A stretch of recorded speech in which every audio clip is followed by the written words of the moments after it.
physical transactions and physical transfer of shares, it brought me to the second topic that I wanted to discuss with you, which I think is very interesting because I was thinking about it. My grandfather is close to 90 years old, 89 years old. And I think a lot of the things that he does and did, we don't even contemplate now, Harsh. And we're kind of in that middle generation that has seen that transition. I think a lot of kids that are starting to earn these days are saying, Passbook? What Passbook? Absolutely. So what are those things that maybe your parents or my grandparents, our grandparents did that we will never do? I mean, I could talk about something as recent as what we've also done in my office. I mean, we had a fax machine. We don't even see You still have a fax machine? No, I don't. We had a separate number allocated for a fax machine, right? Because they sent a physical letter. I mean, we had to fax it to somebody else. Now it's scan and email. I mean, is that kind of thing. So I think, using a fax machine with a thermal paper and then, all those things. Yeah. I mean, that has gone out of the picture. Landlines, I think, are now going out of picture. I mean, I don't think people are going to use. Now, coming to Passbook update, yes, I have done Passbook updates on my own accounts, which I don't see a reason to do things now. And you'd get a horrible look from the teller to say, you spent too long, you're not updating your Passbook. There's a fine now, you have to pay the fine. And the second part is that if there's no updation and you landed up, that's even worse. You wouldn't want to be standing in that line, your ears would be burning. But yeah, so there's Passbook, there's checks, which people don't use very much. I think, the usage of check has come down, and I think it's only going to just go down even further. I'm afraid the banks will start charging you exorbitant amounts for issuing a check to somebody. I think because if the checks come in for clearing, it's too much of work for them now. So I think, yes, things have moved very quickly, and thanks to this digitalization, that we are very, very efficient in our money transfer. I mean, you're buying groceries and now it's like a Paytm or something like that. So the point that I wanted to raise with you is, of course, we are working towards, and the system is working towards efficiency and making everything faster. But are we leaving a generation behind is the question. And it's not really something that I guess we can come to a conclusion with right now. I guess there are still people that facilitate those transactions, right? You'll have old clients of yours that will insist on sitting down with you and doing things that somebody else would want to do on a phone. Absolutely right. So, I mean, and we need to be mindful of their requirements also. So talk about people who are 60 plus or 70 plus. I mean, 60 plus are also pretty okay now with the digitalization, but 70 plus most certainly are not comfortable. So we need to be very respectful of their requirements, and I think banks need to have an infrastructure set for them. Invariably, walk into a bank branch today, you'll have to search for somebody helping with banking transactions, because there are a whole lot of people wanting to sell ULIPs and mutual funds and whatnot to you. But if you have a banking requirement in a bank, you possibly may not find many people helping you with that.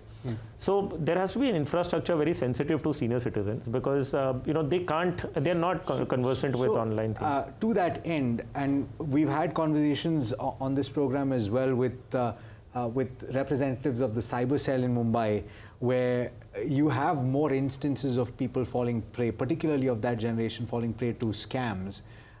If you have people listening, I'm sure you have people listening about their parents and they're concerned about that, what is your opinion on how they should safeguard them? So yes, I mean, the older generation who are not savvy, technologically savvy, digital savvy, I think they need support.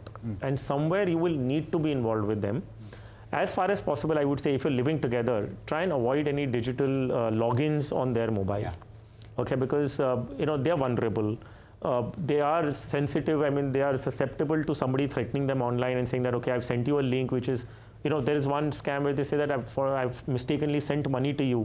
So give it back to me. So these things they are very sensitive about. I mean, they could simply they may land up doing that. So if possible, avoid any digital transactions or logins on their phones. That's the first step, because if they do not have those logins, there's nothing that you can do. But if you're going to not give them that facility, then you might as well be around for them. Right? You can't say that I'm not giving you the facility and at the same time I'm not around. So please spend some time with them. They're very vulnerable in that times, I mean, emotionally and financially for that context. So be around with them, avoid any, so for example, I don't have GPay on my phone, quite honestly. I mean, even I don't have GPay just because I'm not too comfortable with it. So, but if I need to do GPay or something, then I look for somebody to help me do that. The question is, if you're not comfortable with something, you don't have to jump the bandwagon. Sometimes convenience has a cost to it, and that cost could be in the form of making mistakes online, right? So I think you just have to be a little sensitive to the requirements. You have to have an infrastructure which allows them to operate in the way that they are comfortable. If they want cash, please let them give and take cash. If they want to issue checks, please respect it, take the check, give the check. So I think organizations also have to be banks have to be a little sensitive because there are a very small number of people anyways. Yeah. I'm more concerned about people who are living alone. Yeah. Of 70 plus living alone, how do they manage their things? So somebody has to be, helping them, and the closest that they can ask or trust anybody would be their own bank. Yeah. Right. So I think that's the place where managers would need to be sensitive, would need to allocate some resources, like a person helping them. Which is why, if you like it or not, actually, the old PSU culture is actually something that benefits a lot of people. Yes. So because the relationships last years. Right? Exactly. So State Bank of India, for that matter, has been known for a senior citizens get-together place, where everybody gets together over there for passbook update and all those things. So I know many senior citizens who say nothing to do, let's go to the bank, passbook update karenge, we'll sit there, chat along with people, with others who come there. So I think that ecosystem is fine, but so that's the banking system will need to have some mind onto this category of people, help them with physical KYCs, help them with those things, which I think is been missed out because that segment of people do not contribute too much business. So allocating resources for them is not profitable for these banks.